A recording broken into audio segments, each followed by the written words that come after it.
next generation of entrepreneurs needs to be fearless. You need to leverage big data. You need to pivot because pivoting is not failure. It's important to have a good social media strategy. You need to have a growth mindset.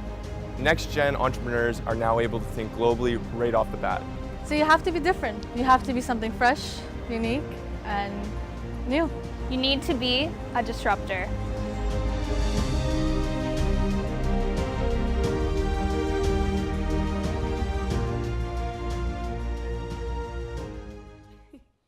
Good morning. Welcome to RBC Disruptors. I'm John Stackhouse, and it's my pleasure to host our monthly conversation about disruption, innovation, and how technology is changing everything around us. If you're joining us on WebEx or Facebook, you're welcome as well. Please join the conversation through Facebook. Submit your questions throughout, and we'll get them to a great panel we've got here today. This is a special Disruptors, in fact, the first of its kind, because most of the audience is made up of our summer students here at RBC. So thanks for joining us. Thanks for spending the summer at RBC. And we're doing this for a reason, because today's conversation is really about the future of work and the future of entrepreneurship. Whether you're an entrepreneur or you just have an entrepreneurial mindset and you're working for a large company, we think there's going to be a lot of great ideas coming out of today that we hope will help you and that you'll push us and push our conversation here by sharing your questions and thoughts. You're probably familiar with Future Launch, RBC's 10-year, $500 million commitment to the future of work, and helping the next generation of Canadians be prepared for what we're pretty sure is going to be a very different future of work and is going to be much more entrepreneurial than anything we've seen in the past. So I'm really excited to be joined by three sort of flag bearers of the next gen of entrepreneurs in this country who have joined us through an organization called Next Canada that RBC has been really proud to be associated with and wants to do more with in the years ahead. If you're not familiar with Next Canada, it runs a few programs, Next 36, Next AI, and Next Founders, to support exceptional entrepreneurs through mentorship, education, networks, and capital. We'll have a bit more information about Next towards the end of the program if you want to sign up or just learn a bit more. We're going to hear about three incredible companies, and then we're going to talk about the challenges and opportunities for entrepreneurs going into the 2020s. So let me start with a quick introduction of our guests. On my far left, your far right, is Emma Harris, the CEO of Healthy Pets. It's a telemedicine platform for pet owners. We're going to hear a lot more about the companies from the founders themselves. In the middle, Daniel D'Souza, CEO and co-founder of Crescendo. It's an AI technology that delivers customized diversity training. And Emily Bland, who's the CEO of Succeed, a company that employs at-risk youth to build hydroponic grow tanks to feed northern communities. Now, a lot of you probably feel like you had a long commute this morning, especially in the rain. Emily commuted from St. John's, Newfoundland, and her plane almost didn't land. It hit the runway and bounced off. So thanks, Emily, thank you all for joining us here, but Emily especially for making it this morning. But on behalf of RBC, welcome to Disruptors. Thanks for being here. Thank you. So let's start with just a bit of reflection on that video. You saw Steve Jobs and Woz and Jeff Bezos, who all got their start decades ago. And curious just your quick thoughts on how it's going to be different for you going into the 2020s or starting a business in 2018. Emma, I want to start with you. How's it different starting a business today than it might have been for Steve Jobs 30 years ago? We actually touched upon this in Next Founders at Venture Day last week. And the biggest difference between starting a business today and a few decades ago is that it's never been easier to start a business. The barriers to entry have been dramatically reduced. So if you take my business, for example, my business is living and breathing via a website and an app. That didn't even exist, over 8-9 years ago. And so the opportunities to start a business have never been greater. The flip side of that is because barriers to entry have been dramatically reduced, it's never been more difficult to succeed and win and be that leader at the top because the competition is just that much greater. And so I think that summarizes, what's most different. It's never been easier to enter. There's literally no reason why you cannot start a business today. But in addition to that, it's never been harder to lead the field that you're trying to win in. That's a great insight. Daniel, what would you add to that? And particularly, why do you think your generation may be more interested in entrepreneurship? I think something that is unique to this generation is looking at how social media and mass media in itself impacts personal branding and branding of what you're doing. I think, at least in the past 20 years, being an entrepreneur now is sexier than it's ever been in the past. And so I think that in itself inspires a lot of people or shows a lot of people that it's not as difficult as you might think. And really bouncing off a lot of the points that Emma talked about, is it is easier now more than ever to start your own business. The amount of drag and drop websites that are available, the amount of drag and drop technology solutions that are available that you can pay for at a smaller rate and then really kind of scale. I think that in itself makes it very easy to start. But again, looking at the part afterwards in terms of scaling, I think that now personal branding and how you advertise and market yourself is very different than it's been done in the past. And you've seen that with viral videos, for example. If you look at about 5 years ago, the amount of viral videos you saw from Kickstarter was very different than it is now. And so I think that the way you create that personal brand and create that concept of virality is changing very rapidly. And I think to be a successful entrepreneur, to be successful at a very large scale, you have to really understand how that concept of virality or how that concept of personal branding really works. So Emily, if you got to meet someone like Jeff Bezos, he's going to be envious that you're starting at a time that he didn't get to start at. Yeah, and I think a big part of what's driving this generation is exactly what this is called, disruptors. So there's something about this generation that has this passion to defy all odds, not to listen to the rules, to color outside of the lines, and to push everything to its limits.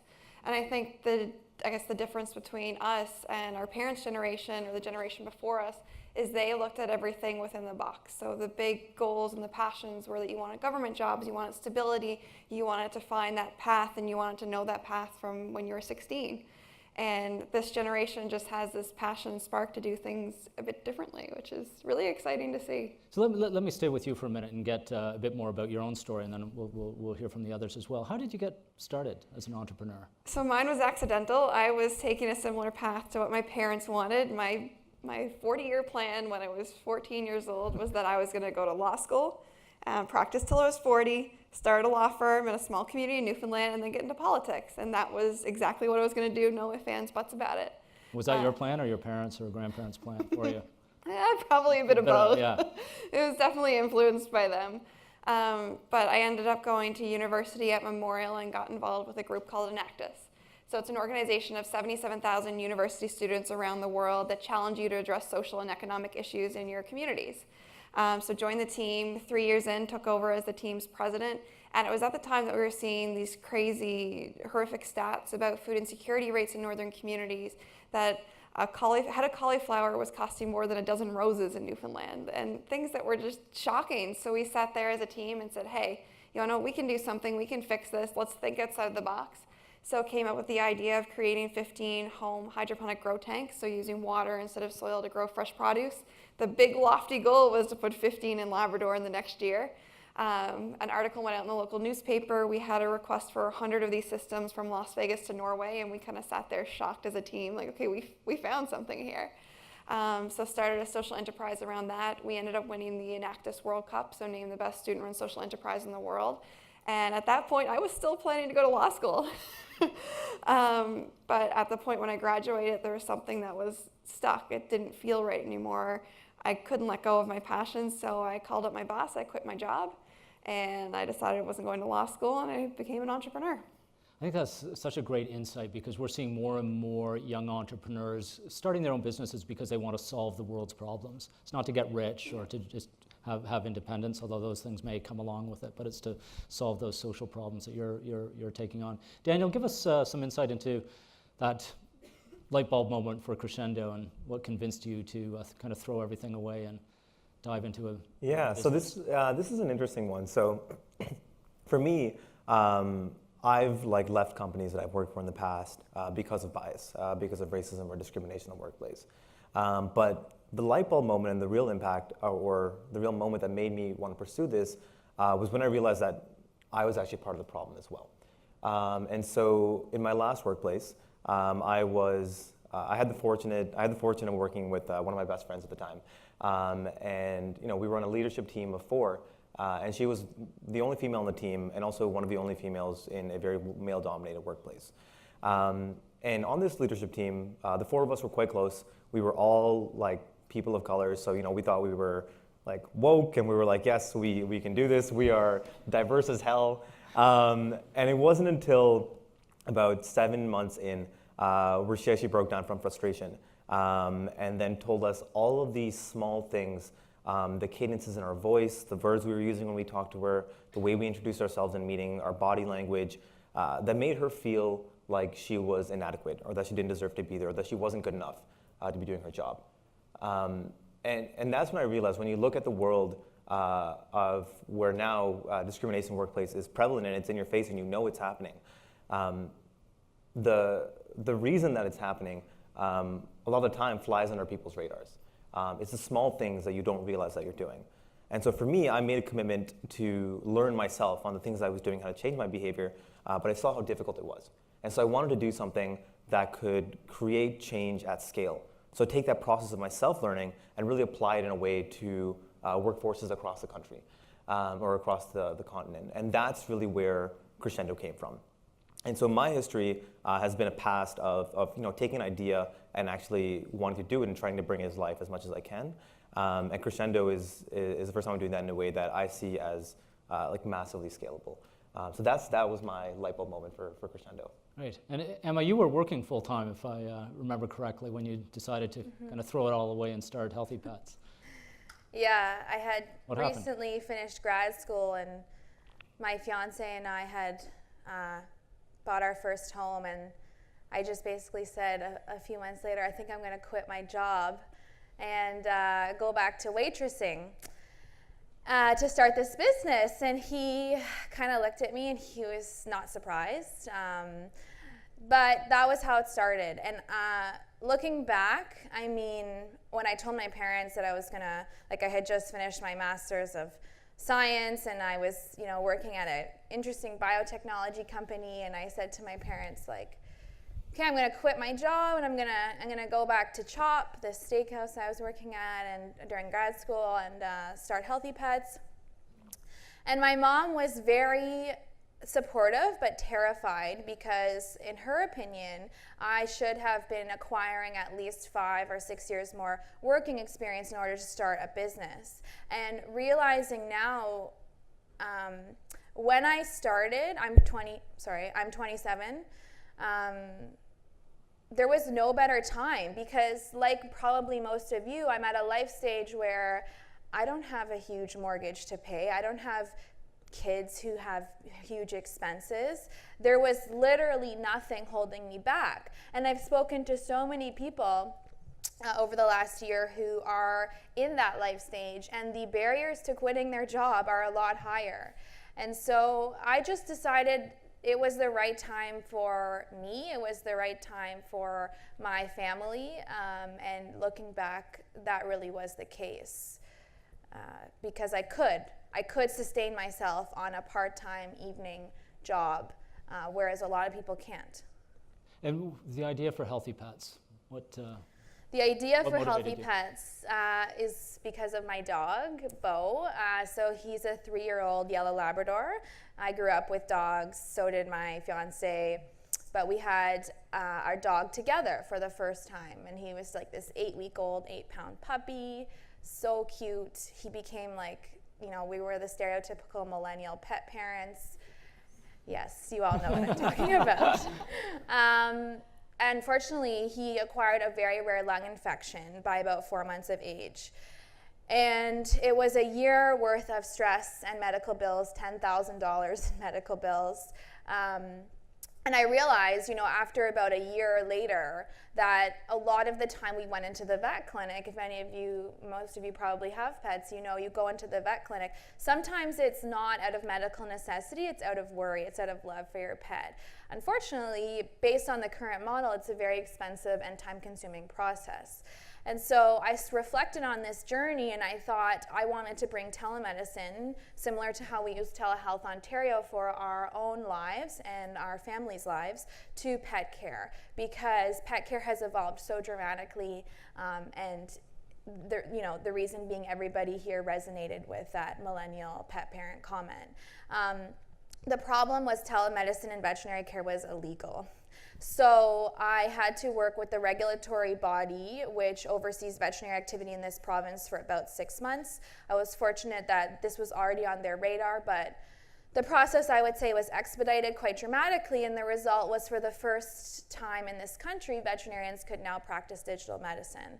And I basically pursued it thereafter.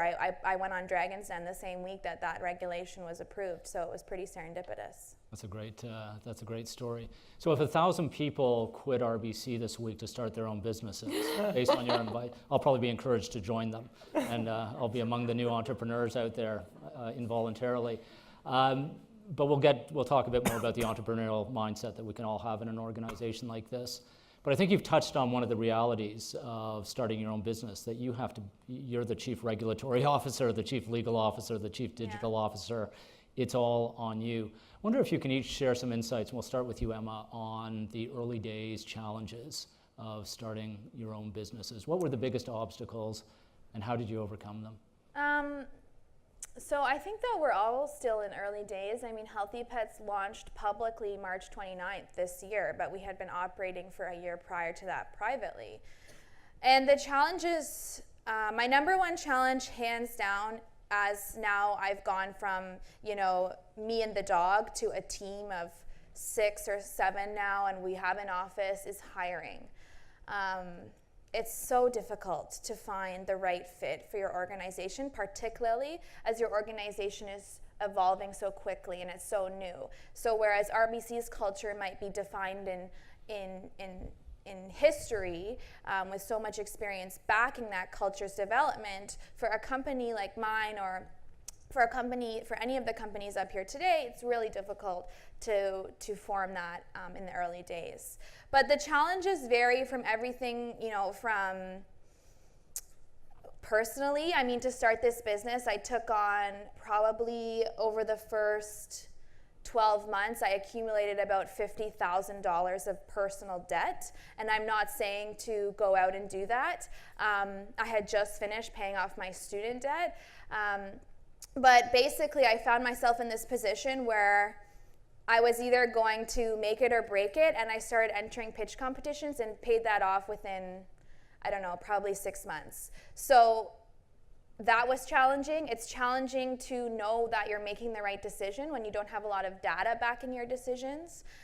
It's challenging on your personal lives. Like, I went from working, probably 8 to 6 every day, to working 6 a.m. to easily 9 or 10 p.m. Those are the hours I still put in today, and I am by far happier than I've ever been. So the sacrifice, if you will, is absolutely justified, but that takes a toll on your friendships, on your relationships, absolutely. So, you're not doing it to get wealthy, as was mentioned earlier. The chance of failure for all of us is exponentially higher than success, even still today. You're doing it because of a greater cause, and I think that if you relate to that cause enough, all of those sacrifices are worth it. That's great. Daniel, what were the early challenges for you, and more broadly for your generation? What are also the opportunities? Yeah, so I think one of the early challenges was finding, if we had the right idea. I think one of the mistakes we made as a team, and so it's at the beginning it was myself, my co-founder Sage, and my other co-founder Stefan, and now we've got employees. But in the beginning, it was just the 3 of us sitting around a table, talking about this thing that we were passionate about and trying to figure out how to do it. And we made the mistake that I think a lot of people make today of trying to think of a solution first. So we had this cool anonymous reporting system that we're like, yeah, this is it. This is going to change the world. Like, this is going to stop racism or stop discrimination. And I think the most difficult part was when we actually went out and started talking to people and finding out that our idea didn't really have traction. And then to go back to the drawing board, to keep our passion, but to change that idea was a little hard when you're really married to it. And so the real change point for us, and that differentiated us or allowed us to find a product that was working, is over a span of 3 months, we went out and talked to over 100 different HR professionals, diversity and inclusion consultants, and employees who left good and bad companies to find out, like, within this broad problem, like, where specifically is the problem and what can we specifically do to solve that. And I think it's tough trying to keep your motivation on that time because you get a lot of no's, or you get a lot of this isn't a problem, or you get a lot of I would never buy this sucks. And so I think that's definitely a challenge, is keeping your motivation and remembering why you're passionate or why you're doing the thing you're doing that'll keep you going. The opportunity is that it's easier to reach people now. So a lot of the 100 plus people that we talked to, we just cold messaged on LinkedIn. We found them on Facebook. We reached out through friends of friends. And so being connected to all these different people from all over the country or all over the continent was, I think, a lot easier now than it's been done in the past. And so one of the opportunities, I think, for our generation is being able to access that and being able to find out, what problems exist specifically, and then find the people to actually validate those. And I think now with Facebook, with LinkedIn, with a whole bunch of messenger systems, or the ease of accessing things online, it's a lot easier to do that now than it would have been in the past, where you had to go out, go to malls, go to companies, talk to people in person, pick up a phone book.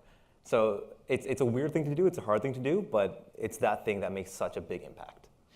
Emily, I wonder if we can riff off some of those points and get to 2 questions here from WebEx that are somewhat related, which is how do you deal with failure, and how do you stay motivated after those failures? I think a big part is just believing so uncontrollably that you're on the right path and that you're passionate about something, and that no matter what happens, at the end of the day, you're happy because you know you've made a difference for that cause.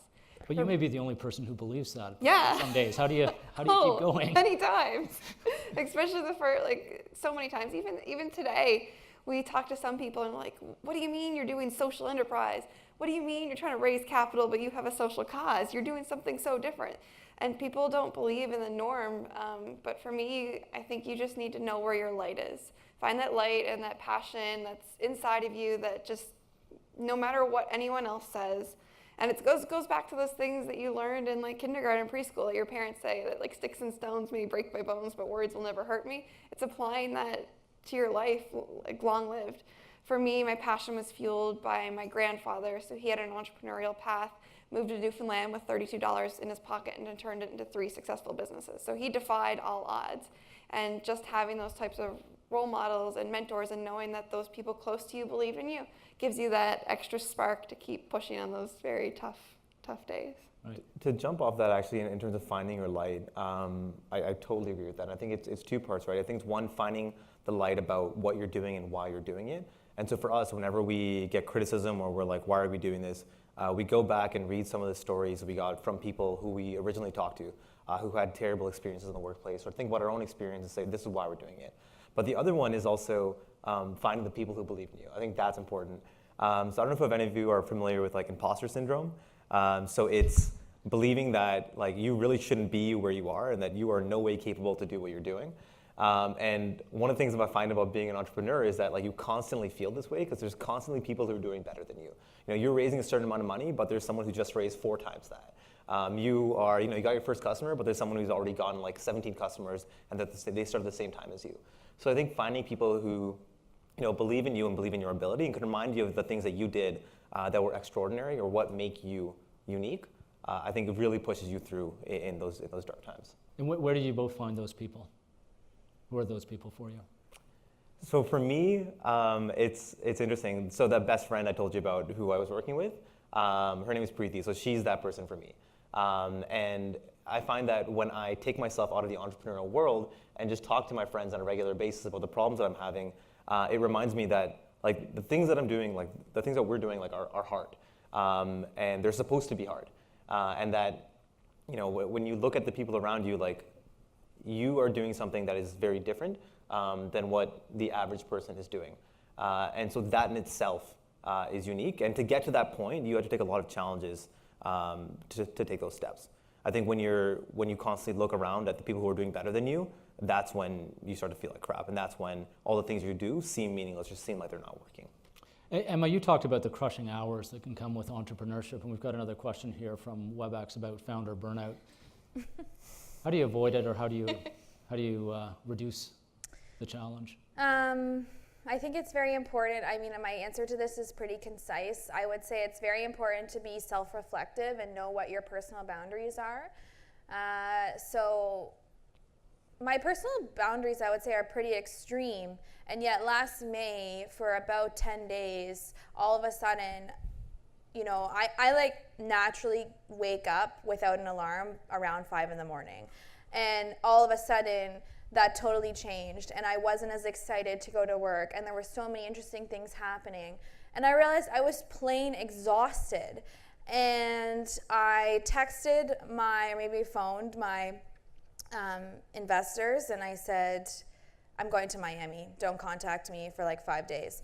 And then that day I booked a flight to Miami, and I went to Miami it was like the Thursday night, and I came home Saturday night. So not that long, but that was enough for me to just chill on the beach, do nothing, eat some great fish and swim, and maybe a cocktail or two. And I came home and I was so refreshed. And it was phenomenal that in just over 3 days, you know, I was back to myself. But that was my first experience recognizing that I just needed a break for even a couple of days. But I think that can be hard to do at the beginning, because there is this obsession in entrepreneurship to, like, you know, pull these crazy hours and brag about them.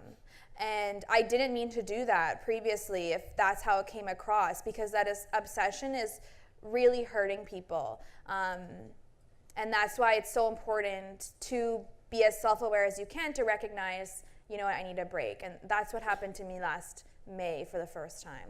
Knowing your boundaries is great advice for entrepreneurs, but everyone else. So that's a great insight. Another question here that I want to turn to you for, which is on building a team, which you mentioned. And what do you look for in talent, and how do you find them? I can tell you that the best way to hire is through referrals. So to put your job post out there and blindly accept applications, it's just so difficult to understand, even within the process of several interviews, if that person is right for you. Again, going back to the reason being your company is so new and it's evolving so quickly, and the role that you've put on LinkedIn is so likely to evolve so quickly over a short period of time. And so the way I found the best people, hands down, is through referrals from either my personal, you know, entrepreneurial network, or even friends and family, definitely. But I'm not an expert at this by any means. This is one of the banes of my existence, is like hiring. I think you're doing okay, but that's great insight. I'm doing okay, and for any of my staff watching this, like, you're doing great, but it's been hard. But I think what you're speaking to, which every entrepreneur is up against, is hiring the person, not trying to fill a job, because the jobs are going to change completely kind of every 6 months. So you just want good people, good fit, and an ability for them to grow, or find people who can grow. Yeah, and one thing that, you know, in Next Founders, and I hope we're going to touch upon these programs, some of which are way better than others, for entrepreneurs or budding entrepreneurs. One of the things, I don't know if you guys were at the lecture with Facebook. What was his name? Oh gosh, it's terrible that I'm forgetting. Anyway, we were at this lecture, and I asked a question, and I said, how do you hire? And one of the things he said was, you don't just, Jordan Banks, that was it. You don't just put somebody in the seat for the sake of filling the seat. And I was literally about to do this. This guy I was interviewing was good, but he wasn't the right fit for one specific reason. And so I let him go, and my gut at the time was like really hurting. I thought, oh, he would be so good, but there was this one specific reason nagging on me. And today, he's actually there right now. It's his first day. I'll see him later. I have my new first VP engineering starting. And this is literally been such a big milestone for me, such a relief off my shoulders, because as a non-engineer, how do you think I handle engineering problems at my company? It doesn't go well. And so he was so right. He was so right. It's like, don't fill it just for the sake of filling it. And I reflected on that conversation, and I let this person go, and then I found the person who's currently at Healthy Pets today, as of today. That's fantastic. Daniel and Emily, how do you approach hiring? Yeah, actually, I want to let Emily go first. You had a cool story with the COO. Yeah. So we hired a head of operations twice. One got poached by one of our partner companies for a very, very nice paycheck, but incredible. The other one just wasn't the right fit. So we had struck out twice at this point. Coming into the next program, Jay is one of our professors. On day one, he looks at me, he's like, you're great at what you do, but you need an operations lead. So I'm great at visionary, I'm great at like big story, but I'm not a day-to-day, like, this is how we get to the end. I'm just looking at the finish line and running.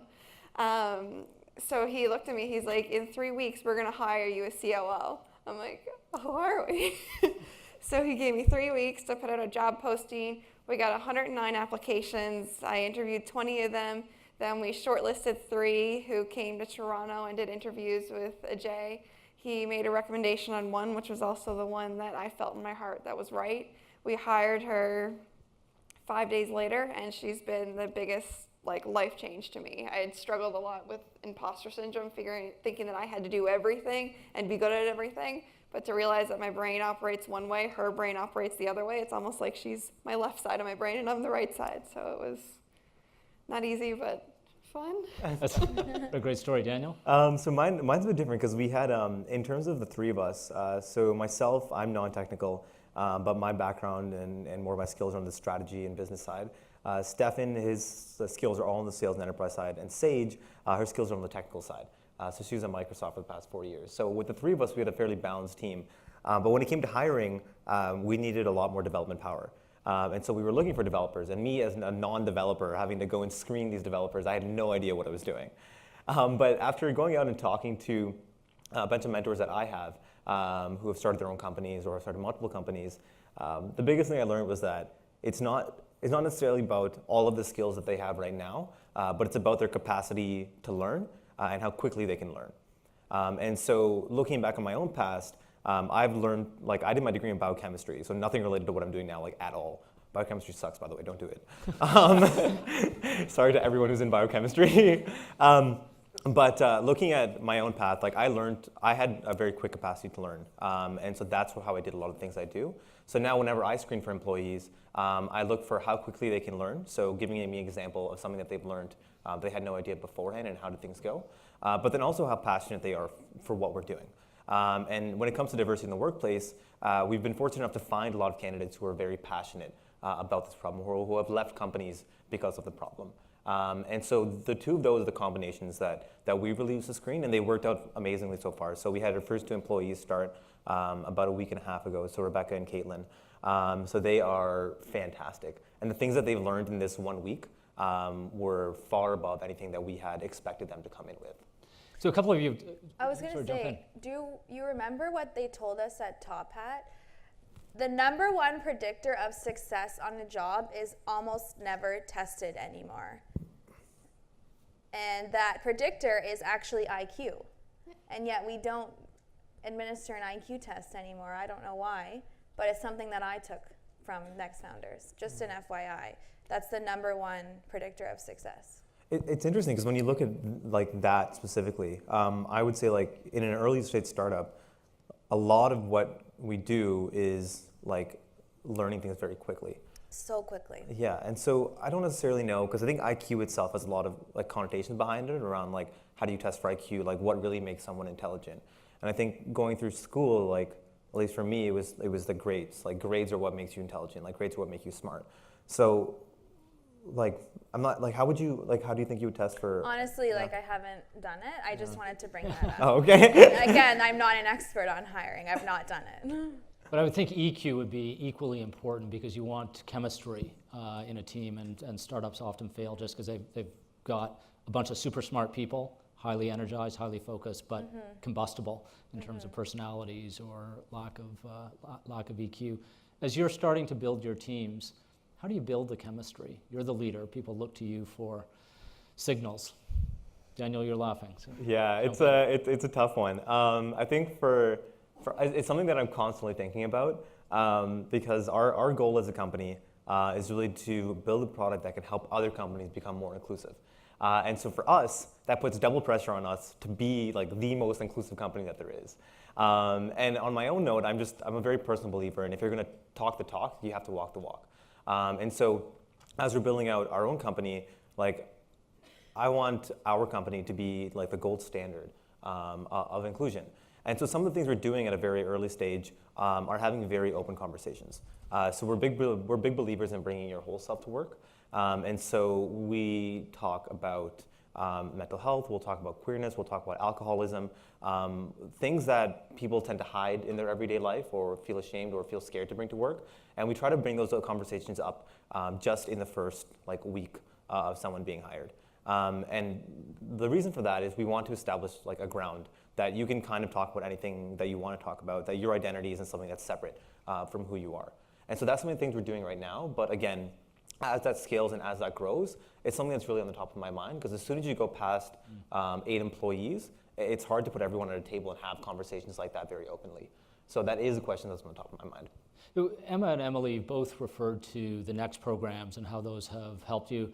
Probably many people in the audience aren't that familiar with Next. I wonder, I'll start with you, Emma, if you could give us a bit of insight into how Next has helped you as an entrepreneur, and then Emily will turn to you. Yeah, so Emily and I did different programs, albeit within the Next Canada framework. So Next Founders, what I went through is a program 3 months in duration for companies who have revenue, who have customers, who are established by some means of evaluation.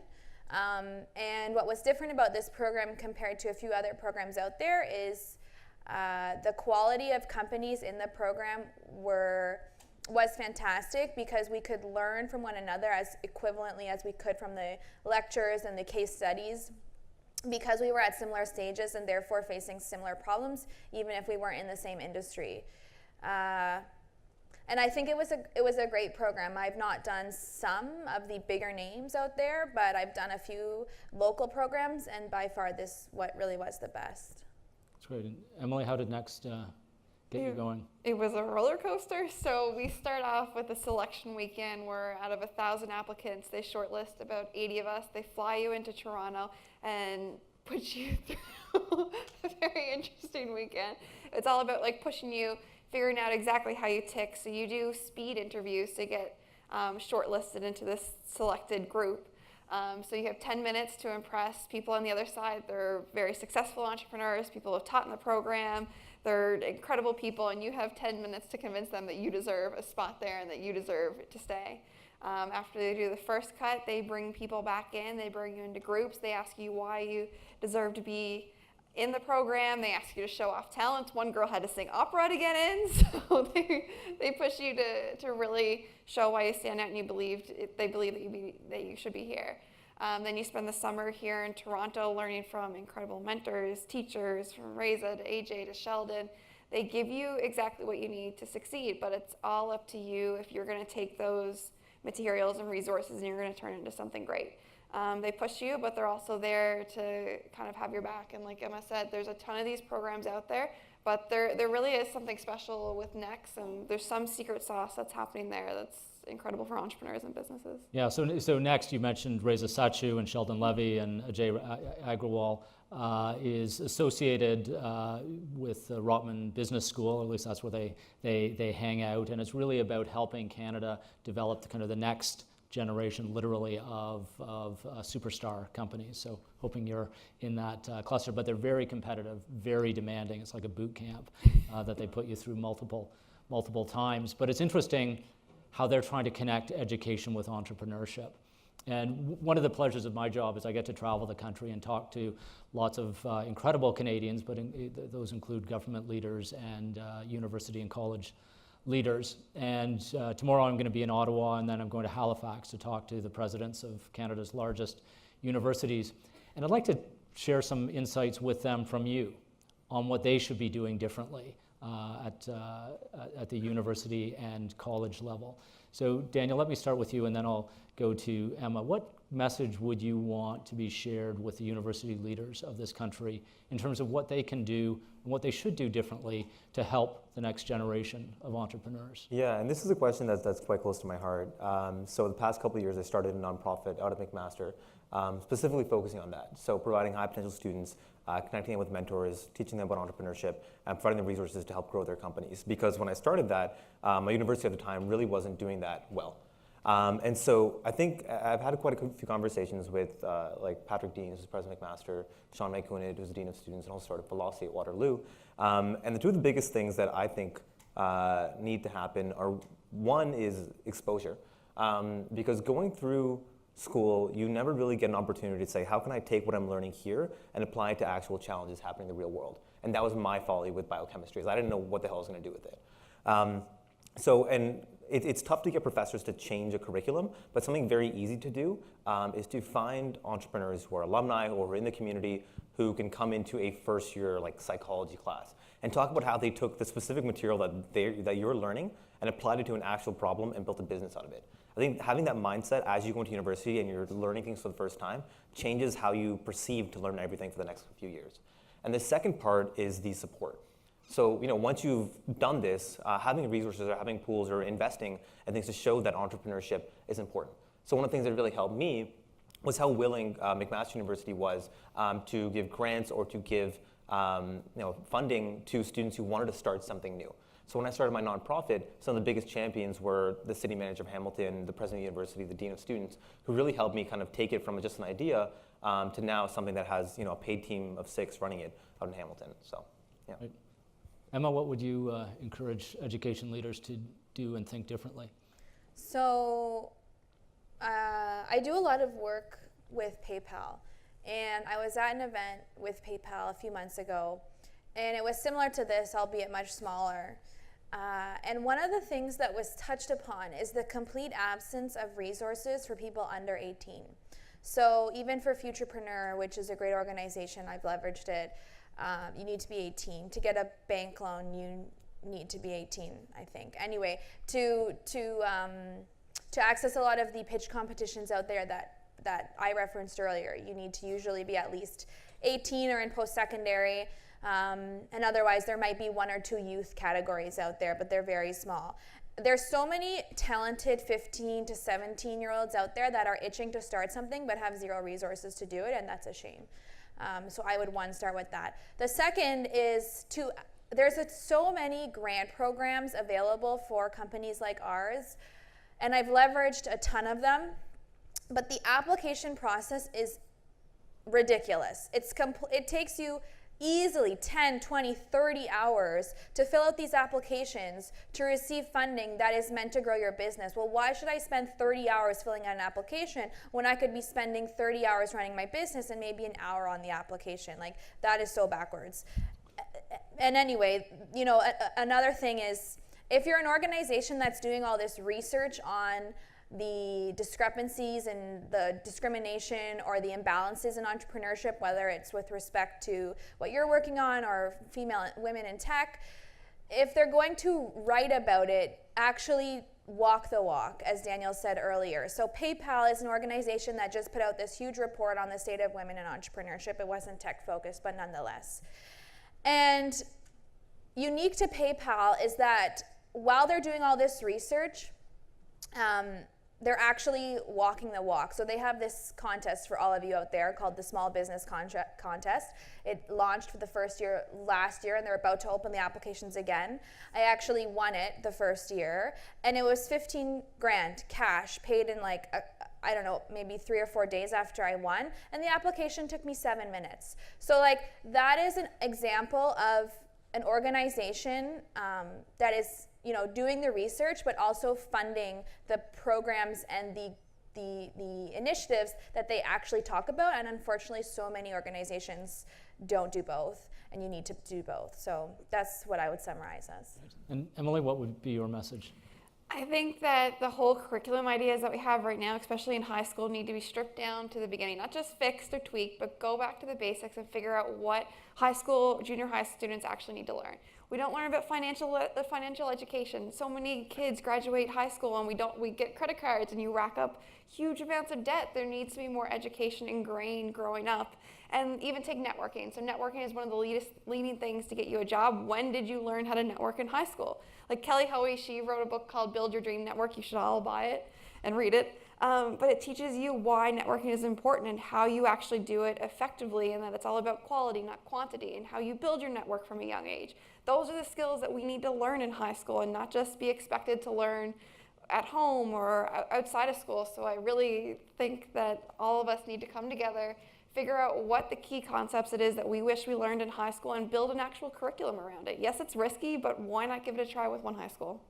So what all of you are saying reminds me of why we at RBC are so passionate about work integrated learning and co-ops. We hire a lot of co-ops because it's great for us as an organization. It's great for the individuals, helps us innovate, but also helps transform the classroom with some of the excellent schools in the country who are wanting to innovate.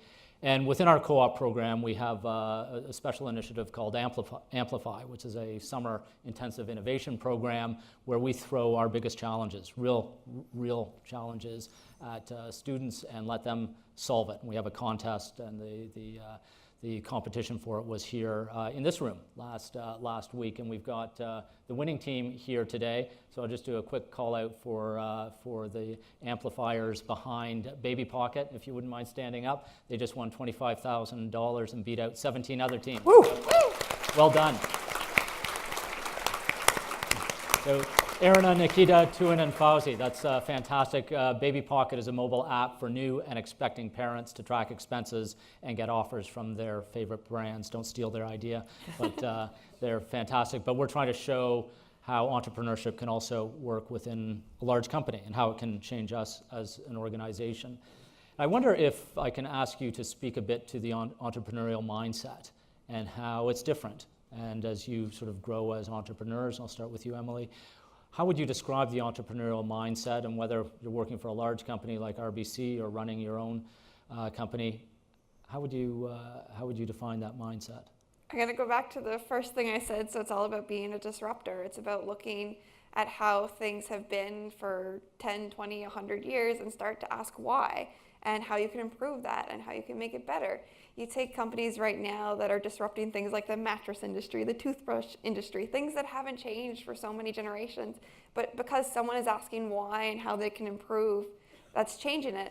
And there's so many different forms of entrepreneurship. This is just one form you see here, but there's also entrepreneurs that are working within a company that you guys are promoting here at RBC, which is incredible. But you can take entrepreneurship into all areas of your life. It's just about asking why and how.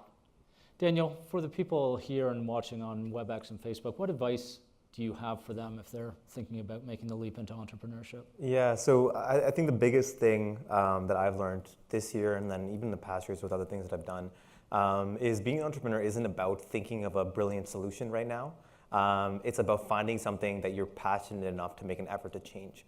And so when I meet with students, or when I meet with people or students who are going through or thinking about entrepreneurship, the first thing they always say is like, what about this idea? And I say, okay, like, what is it behind the idea? Because if you spend the first 6 months thinking of the problem and trying to find out, what is the specific thing that you want to change, that will allow you to think of something else, like on how to change that much more easily. So my advice would be if you want to go into entrepreneurship, it starts with finding something that you want to change. And that can be anything in your everyday life. It can be something inside of the company you're already working for. It can be something outside of the company that you're working for. Whatever it is, find it out and make a plan to actually change it, and then do it. And that's entrepreneurship. And you can do that within a large organization, or your own company, or a nonprofit, or even if you're working for government. Yeah, absolutely. And it's that mindset. Yeah, I think it's with working in a company, as long as your management is flexible enough to allow you to take autonomy and take control, it's a lot easier to do it in there because you have almost like a cushion, right? If you're an entrepreneur on the outside, if you fail, you don't have money. But when you're inside an organization, at least you have that stable income, right? But it really, at the end of the day, it really rests on your managers and the support systems you have that motivate you and push you to take risks. Because if you don't have that, then you can't really do that within a company.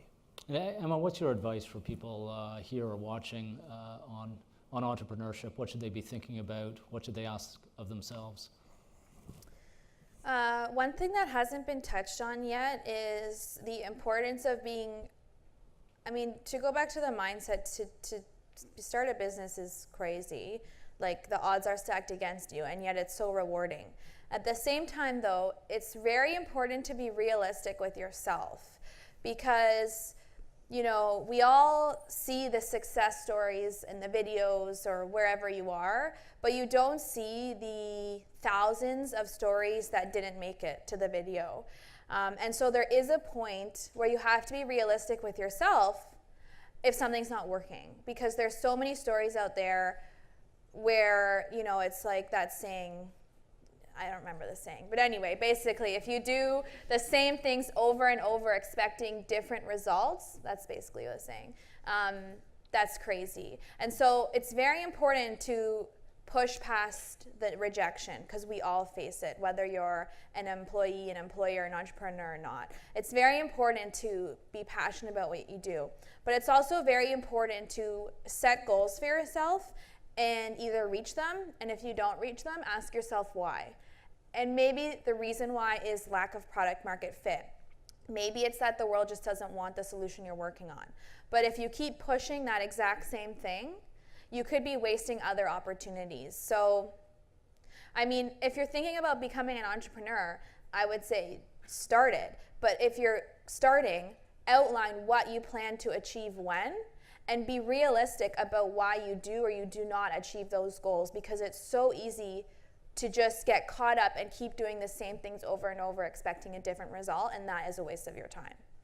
What would you do differently if you could go back in time?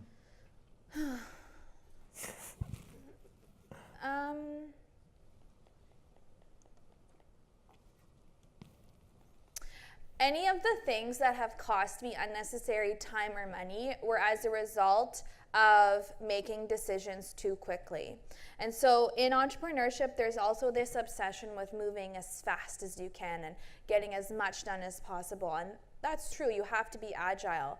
But when I made a decision that wasn't rooted in enough thought, or when I was in the middle of a project that was moving too quickly without enough oversight, I paid for it at the end. And I can think of two specific examples. And so I would do my best to not get so caught up in the pace of things at the expense of either quality or due diligence. And that's a tough balance to create when you're meeting tight deadlines. So it's, I think, easier said than done. But I would say do your due diligence. It even goes back to hiring. Don't hire on a whim. Don't hire that person because you worked at Longos together. Like, do your due diligence. No, but seriously, it happens. And so I can think of two examples where I did that and it cost me in the end. Was it fatal? No. But it was a good learning, I guess. Yeah. Hire slow, fire fast is one of the things you hear a lot. We keep going back to hiring on me, and I feel like I'm like the least qualified to talk about this. No, but it's the biggest, probably the biggest challenge and opportunity for any entrepreneur. Daniel, what would you do differently? Differently. Does it have to be this current business, or can it be like other things? Yeah, it could be anything. If you could roll back the clock. If I could roll back the clock, I think what I would do. I think what I learned a lot from was when I started my nonprofit 2 years ago. The thing I would do is focus less on, shift more of my attention away from what's happening immediately in the moment, and turn part of that to building capacity within your team. I think a big part of leadership that I learned the hard way was that no one gives a shit about your ideas. People only care about their ideas. And so one of the big things is to take whatever's in your head and find a way that people can relate to that and people can take ownership of it, and find a way that you can combine your passion with someone else's passion, and then focus on developing them and their passions rather than accomplishing what's in your head. And doing that, I think, earlier on would have helped with a lot of struggles we had transitioning the nonprofit from me leaving to having its own sustainable team. And even now, looking at as we grow our employees and as we grow our staff, how can we do this for the long term? So not just hire people and then have them burn out and leave, but really invest in them personally so they feel that this mission is also their mission. Right. And Emily, what would you do over? Definitely think bigger. We started off with the idea that 15 systems was this unattainable goal, and I think a lot of it was because of how we started and that it was this, I guess, indifferent way of starting a business. But the one thing that the Next program has taught me is to think bigger. So even when I came to Next, my big goal of success was to build a company that could do $1 million in sales. But to see the potential of the companies that we get to work with and the mentors and hear their stories, just because we're in Canada, you can still build a $100 million company. You can build something that's going to change the world. You can disrupt anything that you want. And I think that's something that we need to start to do growing up, is believing in ourselves more and to not give ourselves ceilings or think that there's caps on what we can achieve and what we can attain. What a great message. That's got to be Canada's biggest challenge, that none of us think big enough. We don't think globally, so thank you for stressing that. We started with a video showing some of the great icons of entrepreneurship and hearing their voices. Who do you look up to today? My biggest one is a personal mentor, and then I have an industry mentor as well. But my grandfather was one of the most incredible people in the world. He had a heart for changing the world, but a head for business. And that isn't something that you typically see. He was doing social entrepreneurship 40 years ago before it was cool or it was a norm. But the second one is Vicki Saunders. So she runs CEO, and she's a powerhouse of a woman. Like defying odds and like grasping opportunity and just going for it. Like this is what she does. But at the same time, she's one of those people that I've texted at 1 a.m., 6 a.m. saying, Vicki, the sky is falling, like help me. But she still takes the time to talk to you as a person and be like, Emily, okay, the sky is not falling. And really be real with you. And I think it's a really important thing to have your mentors as someone that can also be a part of your lives. Hollywood often glamifies everything and can create this unattainable thing that you push towards as a mentor. So my big piece of advice would be to have mentors that you can feel in your close network. Daniel, who do you look up to? So who do I look? I look up to my parents, first of all. I think specifically my dad, because it was a similar story where like they went from India to Australia, and then they left Australia and came here because their visa expired. And they were telling me stories where they were living at this tiny apartment downtown Toronto, no furniture. They were sleeping on boxes, and there was one time where they only had $2, so they split a hot dog, and that was like all they ate that day. But like seeing my dad come from that, build like a couple successful businesses, and really create a life for my own family, and kind of pull us out of where we were living before, and give me and my sister all of these opportunities to expand on. I think that's something that I really look up to, is that grit. And I think that's a story of not just like my parents, but a lot of people's parents, especially anyone who's like a first generation, like a Canadian, is to look at the stories that your parents have gone through, because a lot of the times they aren't told in the same way that all these famous CEOs and mentors are. But the grit and the entrepreneurial spirit that they had to come to a new country and start a new life, for all of you to like be in this room here working at RBC, is something that I think needs to be told over and over again. Right. And Emma? I'm fortunate to work very closely with Arlene Dickinson. I got my start on Dragon's Den, as I mentioned earlier. I look up to her. She certainly is a woman who has a lot of grit. I also depend on and look up to and so frequently connect with the small group of people who are either at similar or later stages in their entrepreneurial journey.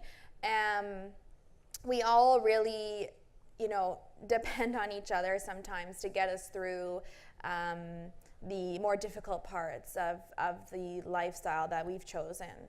And so there's so many great companies who might not be on videos like that yet, but who are based here in Toronto and working really hard to make a difference. And that network is so important. And I would encourage anybody who's thinking about entrepreneurship to find that group of people. And the way you find that group of people is to put yourself out into the community and go to events like TechTO that RBC hosts every month, and events like that where other like-minded people are. Don't go with your friends, go alone, because you'll be forced to meet people. That's a great message. So as we move to close, I wonder if you could share quickly with us your grand vision if you're back here 5 years from now, what do you want to be talking about? How big can you build what you're building? Emma, let's start with you. So the grand vision for Healthy Pets is to introduce a new standard in pet care. So any pet owner will resonate with the inconvenience of the process currently of acquiring veterinary care. We want everybody to be able to understand the severity of their concern at the click of a button instantaneously from home and determine what is necessary thereafter. So we really want to create that step one in the pet health journey that currently doesn't exist. That's my grand vision for Healthy Pets, but my grand vision ultimately is to make this a success and move on and do something else and hopefully have, multiple businesses creating multiple employment opportunities for people internationally. That's fantastic. Daniel? So my vision, my big vision for Crescendo and also my own personal one is looking at how can we use the question of how can we use technology to create a more empathetic world. And that's my goal, is to use technology to create a more empathetic world.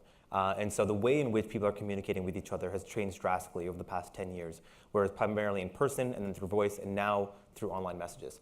So being able to use technology to understand people's perspective and the way that you communicate with them online is, I think, something that is slightly being done right now, but has a lot more to go in the future. And so for us, we want to use technology to focus on how can we do that to reduce bias in the workplace, but then go out broader than diversity as soon as we can. So start looking at how do different people from across the world on different teams communicate with each other? How can we translate their cultural norms or their cultural expectations behind what they're saying? And so that's my grand vision for Crescendo, but then also my own personal vision is to create that world. What a fantastic ambition. Emily, what's your? For Succeed, I want to see everyone in this room, I want to see Canadians coast to coast growing their own food. We have a huge challenge right now that globally we need 70% more food by 2050. And I promise you no super farmer is going to pop up and feed us all. So my passion around Succeed is that we're going to disrupt it and start to empower people to grow their own food instead of just picking it up at the local grocery store. For, I guess, me or overall, and what my other big passion behind this is, often we've been told growing up, and especially in a lot of these business programming, that if you want to change the world, go make a lot of money and then donate to causes that you care about. I want to change that. If you want to make a difference in the world, you can do it with business. You can do it with business. So changing the thought that business needs to be money focused and change it that you can make something socially empowering that's also financially feasible and creating an environmental impact around the world. So changing how we look at changing the world. So using business to change the world. No small ambition here. We talked about future launch at the beginning. I think the future is here and it's looking pretty fantastic. Two quick public service announcements before we go. Applications, I had mentioned Next 36 applications are now open for the 8-month program for new grads to get mentored by successful Canadian entrepreneurs, as was mentioned, and business leaders taught by top faculty, and earn financing to build your ventures. So if you're interested, check out their website for more information. And secondly, mark your calendars for the next RBC Disruptors, whether you're here or somewhere else you can watch remotely. September 26th, we're going to be having a great conversation about mental health and some of the innovations going on. Silken Laumann, the Olympic champion, will be here, along with some technologists to talk about what's going on in the world. It's very exciting, and innovation to help us all address mental health more progressively. This has been a fantastic conversation. Thank you, Emma, Daniel, and Emily for this. Congratulations for all you're doing. I want to wish you the best of luck. I don't feel like you need luck to build your organizations, but we all need luck. But it's so inspiring to hear from you and to see your ambitions for your own businesses, but also for Canada. Thank you to the audience for joining us, for your great questions, and for everyone watching on Facebook and WebEx, also for participating. Have a wonderful day. See you at the next Disruptors. Thank you. Thank you.